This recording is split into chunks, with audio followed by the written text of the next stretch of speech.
Так и кто все-таки сильнее? Вы, Годжо-сенсей, или Сукуна?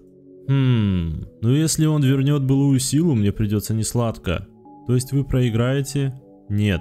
Я выиграю. Именно с таких воспоминаний Сатору Годжо начинается знамение битвы сильнейших. Идет этап подготовки к бою, назначенному на 24 декабря. Сукуна в своем логове поглощает все оставшиеся пальцы, кроме одного. Ураюме неимоверно жаль. Она не нашла его, последний палец, из-за этого та готова принять любое наказание. Сукуна же не удивлен отсутствию последнего пальца. Он поясняет нам, когда Сатору попросил совет отложить казнь Итадори до того момента, пока он не соберет все пальцы Сукуны, сенсей та хихикает и сравнивает саму мумификацию с симбутсу, полное название соку симбутсу. Это практика добровольной мумификации для достижения нирваны через нетленное тело, очередная отсылка и связь Сукуны с буддизмом. Двуликий же вначале выдвигает теорию, неужели это Кэнзяку или Тенген так издевались надо мной, что тело мумифицировали, а потом понимает, нет, это были не издевки, скорее восхваления, если учитывать внешний вид Тенгена, схожий с оригинальным Сукуна эпохи Хэйян. Перенесемся же к 24 декабря, день схватки. Кэнзяку говорит в частности Ураюме, чтобы и она, и Сукуна были наготове, ибо когда Годжо проиграет, то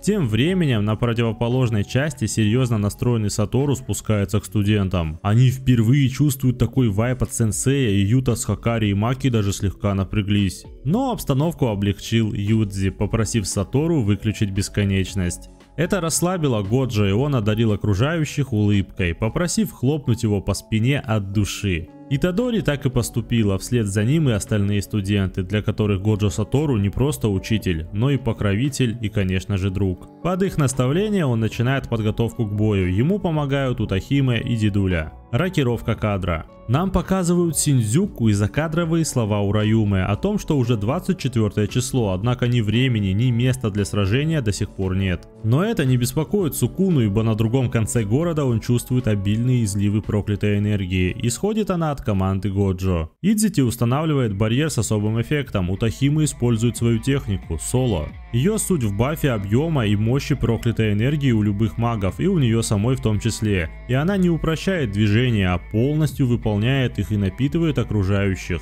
То же самое делает и Дидан с гитарой, то есть Сатору получает 2 усиления в 120%, когда сам в свою очередь кастует фиолетовый по всем правилам техники пустоты. Это знаки, слова, стойка, никаких упрощений, и результатом общих усилий Сатору кастует фиолетовый в 200% сил безграничной техники. Почуяв летящий пиздец, Сукуна укрепил собственные руки усилением тела, здание было расфигачено по кирпичику. Оказывается, Идзити ставил непростой барьер, он скрывал самого Сатору, и хоть Сукуна чуял проклятую энергию Годжо, сам фиолетовый он задетектил лишь в последний момент его активации. Руки Сукуны были нарезаны в фарш и сразу же зажарены в котлетку, друг перед другом стояли сильнейший маг современности и сильнейший маг в истории, их свела сама судьба.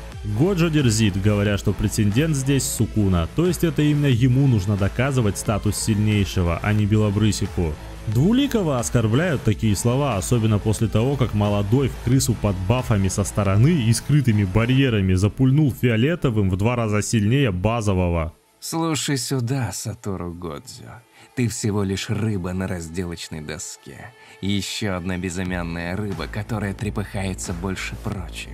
Ковую правой рукой. Годжо резко переходит в нижнюю позицию и одним пальцем откидывает Сукуну к стене, а потом еще к одной, и еще одной, ну и еще одной. Двуликий приземляется, но Сатору продолжает наступать. Земля под его ногами буквально трескается, и он полон проклятой энергии. Поднимая короля проклятий вместе с мостом, он зашвыривает его в соседнее здание. Однако тот отскакивает и уже идет в наступление, кастуя стандартную технику разреза, но не по самому Сатору, а по зданию позади него. Годжо рефлекторно реагирует и оборачивается, и именно в это время Двуликий атакует. Бесконечность, конечно же, активна, поэтому кулак останавливается и достигает цели лишь с позволения Белобрысова. Здание падает, и битва продолжается в другой плоскости. Сукуна выбивает дверь, ограничивая обзор Сатору. Оба заряжают атаку, и кулаки сталкиваются. Здание падает.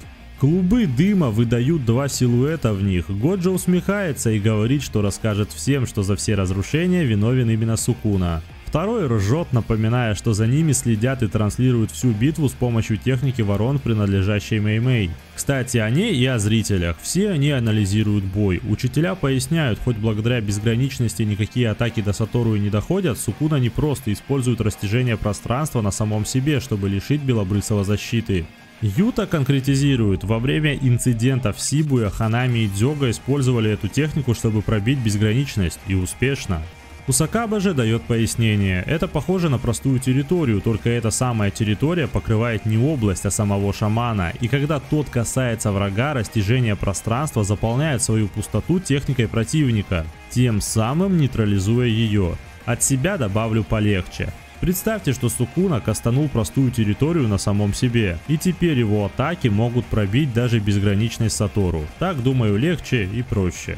Однако у техники есть минус. Пока ты используешь растяжение пространства, то не способен юзать врожденную технику. В данном случае Сукуна не может кастовать разрезы. Все зрители пришли к одному мнению. Это будет сражением РТ, расширением территорий. Чоса сразу подмечает, точнее напоминает, по словам Инумаки и Юдзи, у Двуликого нет барьера в РТ. А от такой инфы Кусакабы в удивлении, Касима в шоке, Хакари в афиге, Юта в ахере, а Мива так вообще в ахере. Куся-сенсей приводит самый базовый пример, просит Миву принести ему воды. Та приносит бутылку, но не жидкость, а ошибка. Короче, в этом и вся суть. Сукуна хранит воду без сосуда, рисует картину в самом воздухе, взращивает цветок без семени, корней и листьев. Феноменальный принцип действия территории. Началась дискуссия. В речах каждого шамана была частичка правды, однако все ответы на их вопросы будут буквально на следующих страницах. Два сильнейших мага кастуют расширение территории. Теперь начинается битва пространств. Две РТ сталкиваются с эффектами гарантированного попадания соперника, от этого они нейтрализуют друг друга. Иначе говоря, кто сейчас первым проиграет в сражениях двух РТ, получит колоссальный урон от гарантированного эффекта попадания оппонента. Внутри барьера была ничья, однако это было лишь внутри. Расширение территории Сукуны, которая не имела барьера, было изначально шире барьерного РТ Сатору. Поэтому эффект гарантированного попадания Двуликого действовал за пределами барьера, разрушая его снаружи. Злобная улыбка доминации была на лице Сукуны, и первый разрез прошелся по шее Голубоглазого. Еще бы чуть-чуть, и битва была бы закончена, но разрез такой силы не причиняет особого вреда, и Сатору регенится обратной проклятой техникой. Однако Кусакабы вводит в курс дела. Годжо проиграл сражение территории, и сейчас, находясь в пространстве Сукуны, того будут резать без остановки, ибо телепорт Годжо пока что не может использовать из-за того, что было разрушено его РТ. Сейчас будет пафос, готовьтесь. Сатору принимает разрезы Сукуны, даже не закрывая глаз. Его тело режет во всех местах, кровь льется литрами на пол. И все это под хохот. Он понимает, что РТ Сукуны и его эффект не такие страшные, как его собственные. Он отсылает нас на необъятную пустоту. Небольшое пояснение. Здесь имеется в виду сам тип урона. У Двуликого это всего лишь порезы, которые можно зарегенить. У Годжо же необъятная пустота, которая выжаривает мозг, грубо говоря, сердце шамана. То есть это уже практически невозможно пофиксить. Понимая, что этим Сатору не убить, Сукуна летит биться в рукопашку. Белый контратакует, но попадает в захват. Не мешкает и сразу же пытается пробить голову Двуликого. Второй отмечает, несмотря на то, что Годжо лечится, он продолжает хорошо двигаться. В этот миг сильнейший маг современности понимает, центром РТ Сукуны является не он сам, а святилище. Поэтому он кастует то, чему он не мог научить первогодок, но умеет сам. Простое пространство. Или же простую территорию. Делается это с одной целью: на время нейтрализовать эффект гарантированного попадания короля проклятий. Почему на время? Потому что простая территория не может долго противостоять полноценной, но из-за это время Сатору успевает залатать внешние порезы. И на самом деле это невероятно: использовать обратную проклятую технику и простую терку одновременно. Время закончилось, Сукуна наступает. Одно движение его руки вновь режет тело Годжо, и в этот момент сразу же буквально Сатору перекастовывает простую территорию, что утомляет Сукуну, но здесь не все так просто. В отличие от первой простой территории, Сатору не регенерирует, а дерется с кровотечением. Масло в огонь подливает голос рассказчика, и по-прежнему кровавый белобрысик в кадре. Неужели он проиграет? Секретная техника. Захват обнимашка. От такой нежности Двуликий опешил, заметив, что его визави стал быстрее. И здесь кроется гениальное решение. Сатору не регенерировал урон не потому, что он не мог, а потому, что он не хотел. Ибо обратной проклятой техникой он регенил не тело, а технику. Да, это совершенно новое применение хила, которое позволяет Саторучу кастануть красный цвет, когда Сукуна того не ожидает. И буквально его же телом поломать святилище, то есть центр расширения территории. Следующая глава встречает нас с цветного разворота. Как мы видим, Двуликий потрепан, но не обеспокоен. Беловласик же почти зарегенил все тело. Юта в этот момент ушел в мысли. Во-первых, он и не мог представить, что обратной проклятой техникой можно восстанавливать не тело, а сами техники. Однако его кое-что беспокоит. Какой ценой такой трюк совершает Годжо-сенсей? Кстати, о нем. Он трольбасит Двуликого, стоит за радиусом его РТ и спрашивает: «А чё, побольше сделать не можешь?» Ну, спросить дважды не стоит, поэтому он расширяет пространство почти до максимума. Сатору также кастует РТ. Барьер появляется, но Беловласый не так глуп, чтобы применять то, в чем он уже проиграл. В этот раз оболочка барьера крепче снаружи и более хрупкая внутри. Голубоглазый решил пойти другим путем. Сукуна нападает, они обмениваются ударами, которым Годжо вначале не придает значения, но после обнаруживает, его безграничность пробивается. Это может значить лишь одно: он применяет растяжение пространства с расширением территории, что удивляет даже Годжо. Нам дают пояснение: при растяжении пространства он не смог бы использовать разрезы, врожденную технику. Однако эта самая техника сейчас заложена в расширении территории и эффекте гарантийного попадания. Славянский кулачный продолжается. Сатору особо не паникует, напротив, говорит, что ему пофигу на всю эту лабуду. Но Сукуна все продумал, он прижался к спине Белого и того удивило: а почему нет разрезов? Кензяку поясняет: эффект у необъятной пустоты не подвластен лишь Сатору и те, кого он касается. Двуликий вспоминает: так и было, он чувствовал схожее, когда сенсей притащил Итадори в сражение с Дёго, но чтобы разрушить барьер Годжо снаружи, Сукуна уменьшил радиус святилища. Разрезов не было по одной причине: король заключил пакт внутри РТ, отказавшись от них, чтобы снаружи урон усилился, а прижимаясь к Сатору, он избегал эффекта гарантийки необъятки. Итогом всех действий была вторая победа в расширении территорий. Глядя на всю эту ёбку, Касима сказал: когда ваш Годжо помрет, я пойду за головой Сукуны. Не вздумайте меня останавливать и мешать. Возвращаемся к битве. Нарезка продолжается, только вот раны не глубокие, что удивляет Двуликого. Это техника эмоций падающего цветка. Однажды нам ее уже показывал Наобита Зенин. Она схожа с растяжением пространства, только если оно обволакивает тело для атаки, эта техника служит для защиты, оно борется с гарантированным эффектом РТ Сукуны.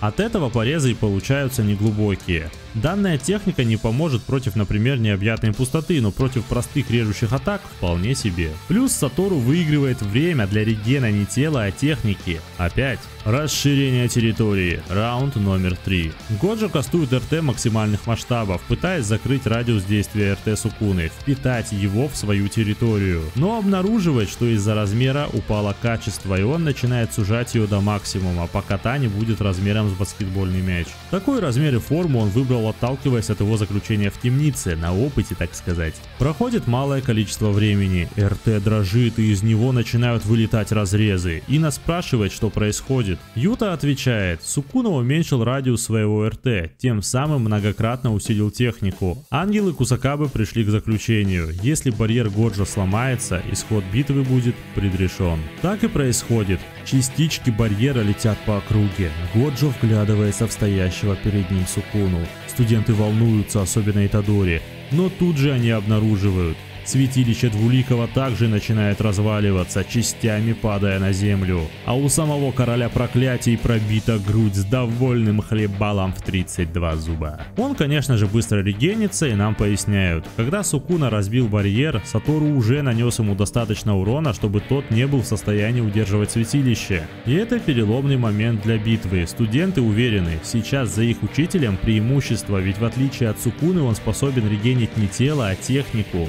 Значит, еще одно РТ не за горами, но их обламывает ангел, говоря, что Сатору показал эту технику, а значит научил пользоваться ею короля. Тут же приводится пример. Сукуна заключил неизвестный договор с Кэнзяку, и тот помог ему разделить душу на 20 пальцев. И вот всего раз показав это, Двуликий обуздал и эту технику. Иначе говоря, и он теперь сможет регенить свою РТ. Сражение меняет локации. Годжо преследует Сукуну, применяя гравитационные техники одну за другой. Но кое-что его беспокоит. Двуликий не использует ничего, кроме разрезов. Более того, когда Сатору изменил условия барьера, сделав его уязвимым изнутри, Сукуна решил разрушить его снаружи, пойти сложным путем, а в конце третьего РТ Годжо 3 минуты доминировал. Иначе говоря, Черныш намеренно не применяет технику 10 теней, не вызывает Махалу. Хотя у него должны быть воспоминания Мегуми, он скорее всего боится, что Годжо его сшотит. Только вспомнив о божественном генерале, нам показывают колесо гармонии, и кровь, которая вытекает из носа Сатору, это постэффект от обратной техники, и он дает о себе знать. Юта также сразу же детектит этот момент, но не время давать слабину. Новый раунд сражения территории начинается. Зрители замечают, РТ далось одновременно, что доказывает теорию о том, что Сукуна научился регенить технику. Эпохальное сражение продолжается. Славянский зажим яйцами, рептилоидный фистинг хвостом, удар по окаянному рептилоиду в ладони, святилище уже сломано. Иначе говоря, в сражении территории верх начал брать Сатору, а не Сукуна. Пятое за сражение. Расширение территории. Обратите внимание на шрифт. Он двоится неспроста. Сукуна отвлекся на лечение своих ран, от этого и опоздал с восстановлением техники на 0,01 секунды и кастом соответственно. Этого времени хватило, чтобы Годжо нанес прямой удар в грудь. За 2 минуты 40 секунд сражение РТ было окончено, где полноправным победителем оказался сильнейший маг текущего поколения. Необъятная пустота начала действовать на короля проклятий. Сатору летел на него, желая повредить остальные органы, отправив Сукуну в нокаут. И вот он почти у цели, как колесо делает оборот и появляется божественный генерал Махала. Видимо, Сукуна поставил технику на позднее применение, дабы обезопасить себя от эффекта РТ, иначе хз как Макора появился в супер тайминге. Махарага не особо волнует Годжо, ведь он готовится шотнуть его, пока тот не адаптирован к необъятной пустоте. Но Махала одним махом создает трещину в РТ, спустя мгновение Сатору понимает, чудище уже адаптировано, а расширение территории разрушено. Брутально шагая под Махарагой, Сукуна регенится. Нам дают жирное пояснение. Двуликий способен вычленять способности Сикигами. Пример.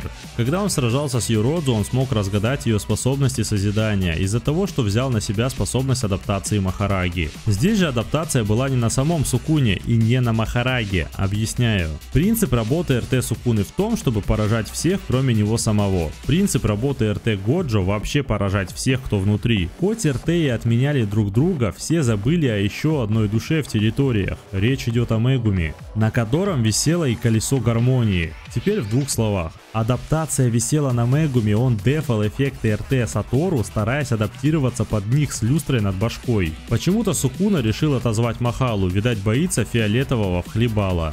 Геральт из Сибу и того трольбасит, мол на какие отчаянные меры он готов пойти в сражении. Ежик с 2 парами глаз признается, необъятная пустота максимально противная техника, от которой избавиться было в приоритете. Поэтому в любой удобный момент, когда он не пользовался растяжением, он перенаправлял пустоту на Мегуми. Годжо подмечает, ты дал ему пройти лишь процесс адаптации, но не добился результата. Что он имеет в виду? Такими полумерами ни Сукуна, ни Фушигура не привыкли к необъятной пустоте. Иными словами, еще одно РТ и необъятка выебет всех. А Махала, который вылезет, будет сшочен за одну атаку. На такую пафосную речь от Белобрысова Двуликий отвечает лишь смехом, ибо никакого РТ Сатору уже не заюзает. В этот момент из его носа вовсю хлещет кровь. Теории и опасения Юты оказались правдивы, далее это подтвердит и Сукуна. Слушайте. Восстанавливая технику положительной энергии, Годжо перегорел. Все техники шамана заложены в мозгу, примерно в префронтальной коре правого полушария. Чтобы восстановить технику, Годжо буквально разрушал часть своего мозга отрицательной энергией и регенил положительной. Иными словами, Белобрысый уже 5 раз ебал свои же мозги, в то время как Сукуна всего лишь 2. Именно поэтому он на ногах, а молодой на коленях. Он открыто говорит, что сейчас создаст закрытую территорию, чтобы Сатору никуда не убежал. Сейчас я расширю территорию, используя закрытый барьер, и никуда ты не сбежишь. А потом я начну нарезать тебя до тех пор, пока я к твоей бесконечности не приспособлюсь. Бывай, сильнейший. Хотя ты просто родившийся в мое отсутствие обыкновенный человечишка. Если что, это отсылка на буддизм. Еще одна. Он кастует обещанное расширение территории закрытого типа, точнее пытается, ибо его святилище тут же взрывается, а из глаз начинает течь кровь, будто он смотрел других аниме-ютуберов. Страшное зрелище. Как нам позже поясняет автор, Сукуна находился под эффектом пустоты меньше 10 секунд. Но для такой техники это невероятный срок, разрушающий часть мозга Двуликого, вводящий его в состояние, где он не может использовать РТ. Годжо люто ржет, напоминает, что автора зовут Гэгэ, значит будут гэги, его необъятка все же сработала. Не теряя времени зря, он притягивает Сукуну к себе и дает мощный панч по челюсти под поэтичные слова о одиночестве, которое приходит с большой силой и лишает человека любви. Но какой силы удар у Сатору? Со слов Хакари и Юты, от удара Годжо их стошнило. Дело в том, что Беловласик не только усиливает свои кулаки проклятой энергией, перед самим ударом он стягивает пространство синим цветом, что не только многократно усиляет атаку, но и дополняется чувством встречного удара. Одним словом, даже его шапалахи наносят серьезный урон. Итадори сразу вспомнил разговор с Нанами, царство небесное, который советовал ему никогда не сравнивать себя с Сатору. Критические удары Кента для Годжо все равно, что легкие джебы. Смотря на него, не хочется стараться вообще. И в следующей странице показывают почему. Беловласик с горящими голубыми глазами, держа за шиворот Сукуну, равняет им стены. Не останавливаясь на этом, выбрасывает его вдаль, кастует ебаная Чибаку Тенсей, ударяя по нему, не переставая наращивать тембр битвы, отчего Сукуна всегда на грани получения удара. Цыганские фокусы не заканчиваются, и Годжо кастует теневых клонов Кагебунши но Джутсу. Что-то как-то много техник из Наруто пошло. Но двуеблый быстро деанонит Аригу и выбрасывает его на светофор. И в этот момент колесо гармонии над головой Сукуны делает оборот. Это адаптация, как к атаке, так и к защите. Сатору анализирует происходящее. Когда Сукуна кастует растяжение, чтобы атаковать его, колесо над головой темнеет, а адаптация прерывается. Иначе говоря, Сукуна не может кастовать расширение территории, ибо именно этот участок мозга поврежден, а вот растяжение легко. Сукуна же думает о другом. Белобрысый использует только прямые техники, то есть синий. Короче, остерегается адаптации, что и неудивительно. Он спрашивает у Годжо, заметил ли тот поворот колеса. Конечно же, один оборот сделан, остались еще 3. 3 оборота, и атаки Сукуны начнут пробивать Сатору вне зависимости от уровня силы бесконечности. Сукуна смеется с этого, говоря, что каждый оборот это обратный отсчет. После оборотов эта нелепая ухмылка сотрется с твоего лица. На что Годжо выдает голливудскую в 32 зуба с фразой: «И 3 оборотов не пройдет, как я тебя убью». Сражение продолжается. И колесо крайне быстро делает еще один оборот, от чего зрители напрягаются. Сатору нужно торопиться, он кастует ранее невиданный объем синей техники, аж 8 сфер. Сукуна уворачивается, но Белобрысик не прекращает атаковать, наносит удар ногой, урон достаточный для ранения, и колесо делает 3-й оборот. Еще один, и Годжо придется несладко.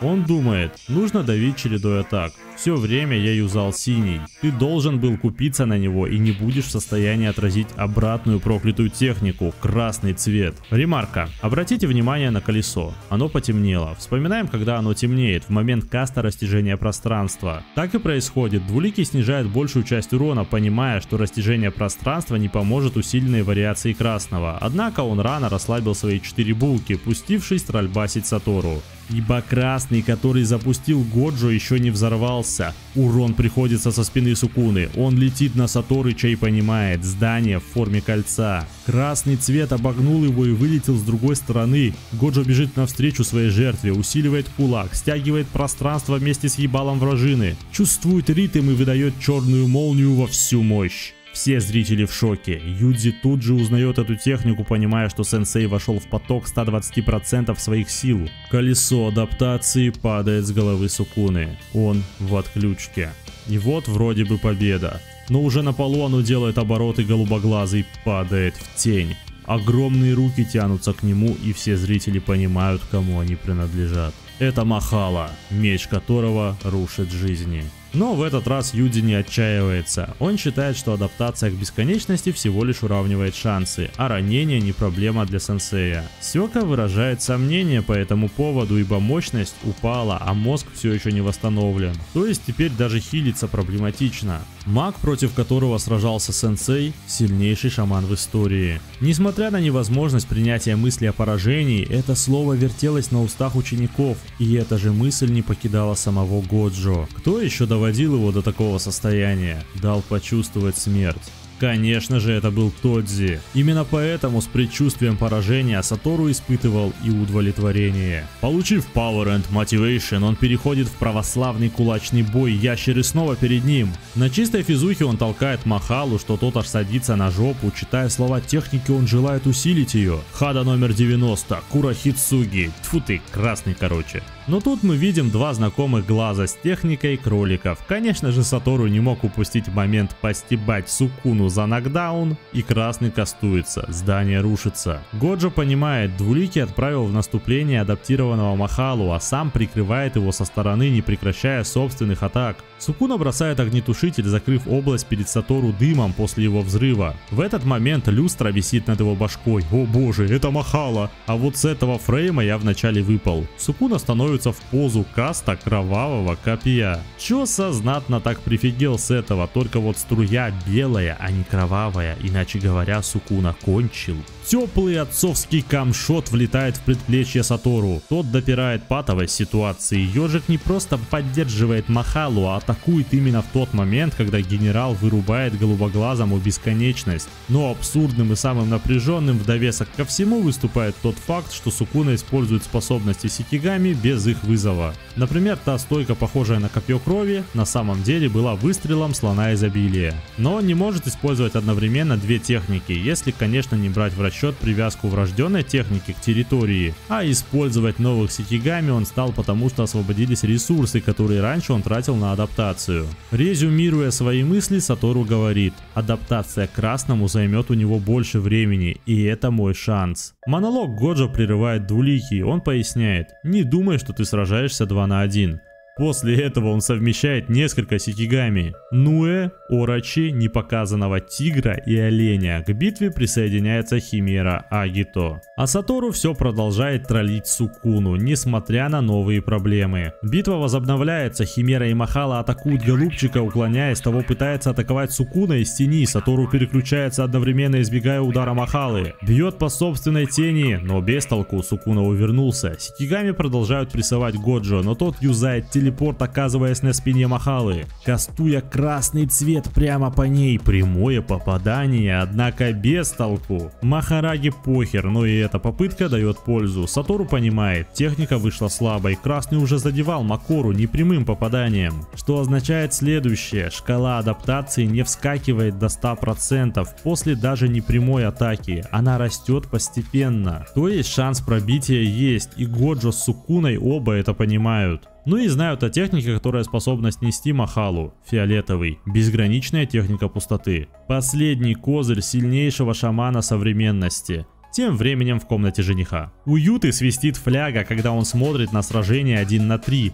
С другой стороны, что он хотел от пользователя 10 теней? 10, блять, теней. Там и 10 на 1 могло быть. Ну да ладно. Он хочет вступить в битву, но его останавливает Касима и Хакари. Второй напоминает, Годжо запретил вступать в битву до того момента, пока он не станет слабее того же Юты или Хакари. Первый не согласен, ибо сейчас подходящая ситуация. Он с Рикой возьмет Махалу и Химеру, а сам Сукуна не проблема из-за того, что не может кастовать РТ. Его прерывает Маки, говоря, что если уж идти, то ей. Ибо Юта слишком ценный шаман, имеющий большой арсенал и вариации для битвы, потерять его точно нельзя. Иначе план по спасению Годжо пропадет. Мысли дополняет и Мэй-Мэй, напоминая, что сейчас у Сатору с Сукуной разные условия для победы. Голубцу нужно одолеть Двуёблого, а они всей толпой, объединив силы, одолеют Кэнзяку. Но если все же Годжо проиграет, они вступят в бой с измотанным королем. И он это тоже осознает, поэтому держит какой-то трюк или же туз в рукавах. И если мы вмешаемся сейчас, он может его использовать. Иначе говоря, Сейчас Годжо сражается ничем не сдержанный, а Сукуна ограничивается, терпит, ибо таит пару техник для сражения с другими шаманами. Возвращаемся к сражению. Сатору люто панчит Химеру по пузу, пока Махала месит тараканов на земле. Боже, что ты делаешь? Сразу же после удара Агита регенит свое пузо, голубоглазый допирает. Эта Химера регенится благодаря способности оленя за счет положительной энергии. Желательно начать именно с нее, ибо на ней нет адаптации. В момент решения Махала атакует. Для Сатору этот бетон как слону дробина, так что он эвейдит удар. Контратакует Махарагу и смещается к Агита. Он выбрал именно ее в первую очередь, и не просто так. Благодаря способности оленя Химера в состоянии залечить раны Сукуны. А это ему уж точно не нужно. Сам же Двуликий, сидя в тени, гэгает и думает о том, чтобы не дать Годжо применить фиолетовый. В начале сражения он повысил его мощность на 120%, и тот был запущен с расстояния аж 4 километра, отчего мощность упала и Сукуне лишь руки порвало. Но сейчас, когда сражение идет вплотную и он измотан, обычный фиолетовый будет для него смертелен. Двуликий обращается к Махале. Махала, как долго мне еще ждать? Ты меня разочаровываешь, ты ведь больше не тень Мегуми Фушигура. Ты моя тень.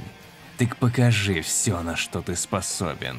После этих слов нам показывают колесо гармонии, которое делает оборот. Следующим кадром, в одно мгновение, рука Сатору Годжо отделяется от тела, а позади него на здании остается след от разреза. Зрители просекли это, особенно Итадори. Это была не сжатая проклятая энергия, а именно техника разреза Сукуны, которую впитал и исполнил Махарага. И сейчас он вновь рвется в бой с тем нюансом, что одна лампочка на этой люстре гармонии светится. Сразу после применения техники Сукуны, между прочим, совпадение, не думаю, еще аукнется. Вся троица атакует, Сатору отлетает, и только Химера хочет нанести удар сверху, он смотрит на нее и говорит: в этой битве тебе нет места. В его левой руке растущая сфера синего цвета. Да, это максимальная мощность прямой техники, которая отправляет Агита в полет. Последний полет. Пока Махала защищает Сукуну. Показывая, как далеко летит Агита и что вообще с ее телом происходит, от синей техники внекадровый голос спойлерит нам следующую главу. Спустя 41 секунду после отправки Химеры в стратосферу, Сатору Годжо вновь применит безграничную технику пустоты.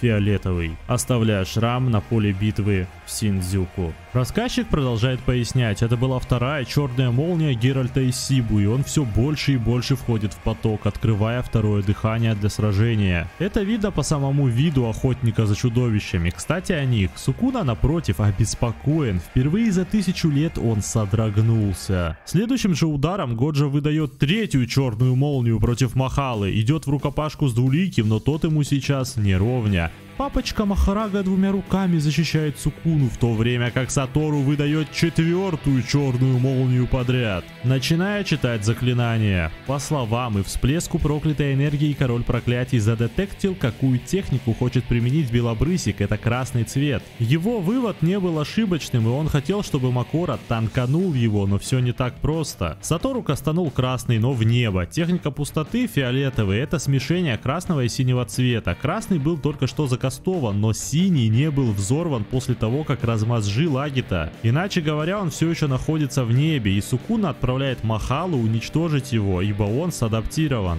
И здесь адаптация сыграла злую шутку. Сатору использовал телепорт синего, чтобы остановить Махарагу. Синий стягивает всех, кто находится рядом, но из-за той самой адаптации божественный генерал не притянулся к Годжо, поэтому резко получил панч по морде. В этот же момент Сукуна хочет с помощью великого русского выстрела камшотной струей пробить красный цвет, но голубоглазый продолжает читать заклинания синего цвета, стимулируя его движение и активность, благодаря которой камшот Сукуны был поглощен. Звучит, конечно, так себе. Сатору продолжает читать свою рэпчину, но в этот раз слова до боли знакомы нам, лица участников сражения темнеют. Это техника пустоты, фиолетовый цвет, Шинра Тенсей, взрывающий к чертовой матери все, что есть вокруг, даже колесо адаптации Махалы стирается на атомы.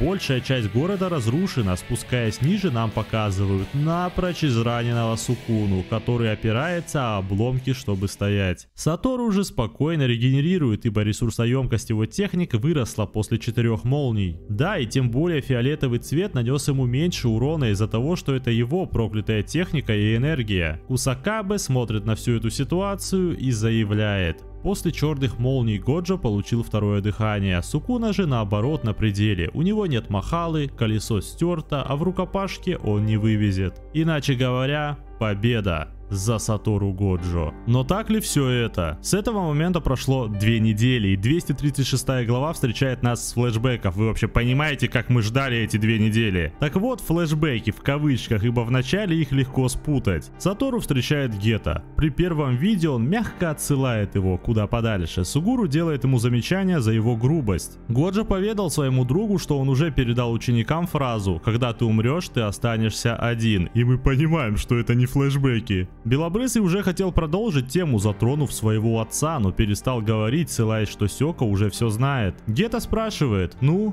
каков был король проклятий? Сатору отвечает: он был чертовски силен, я даже не представляю, смог бы я победить его и без 10 теней, ибо он использовал не все техники. От таких слов Гета офигел, подчеркнув, что удивлен, что Белобрысый открыто признал это. Тот продолжает: он применил все, что у него было. Нестандартное мышление, спонтанность, тело, техники, навыки, чувства. Отдал всего себя. И ему жаль Сукуну, ведь он отдавался не полностью, не использовал все, что у него есть. В диалог вступает Нанами, тролльбася Белого. Я как-то уже говорил, всю работу нужно оставить на Сатору, ибо он зациклен на магии и получает с нее кайф и вообще какой-то изврат. Хотя, я не буду оправдывать Сатору, но в последние его минуты я чувствую лишь симпатию к нему. Годжо спрашивает, как прошли последние минуты Нанами. Тот отвечает: однажды он спрашивал Мэй-Мэй, как жить-то. Она поэтично ответила: иди на юг, если хочешь быть собой, на север, если ищешь нового себя. Он без сомнений выбрал юг, и его последние минуты были неплохими, благодаря его другу Хайбаре. На что Годжо кричит, услышав все это: шаман умирает без сожалений. Надеюсь, это не мое заблуждение. На следующей странице мы прощаемся с Сатору Годжо, сильнейшим шаманом текущего поколения. Сукуна стоит над ним и говорит: принцип действия Махалы в следующем: когда он получает атаку, он постепенно адаптируется к ней. Повторение лишь ускоряет процесс. Вся стратегия была в том, чтобы Макора была лишь проплешиной, моделью, которая пройдет через бесконечность. Генерал менял проклятую энергию так, чтобы нейтрализовать ее. И тот косой удар был не таким же, как у Сукуны. Он целился не только в бесконечность, но и в масштабируемое пространство, пространство самого мира, и разрезал его. Затем мы видим, что Годжо был разрезан пополам. А Сукуна объясняет, что бесконечность не имеет никакого значения, если можно порезать сам мир. Ты хорошо постарался, Сатору Годжо. Я никогда не забуду тебя. В битве сильнейших шаманов в истории победителем выходит двуликий призрак, король проклятий и ядов, древнейшая катастрофа человечества, Рёмен Сукуна.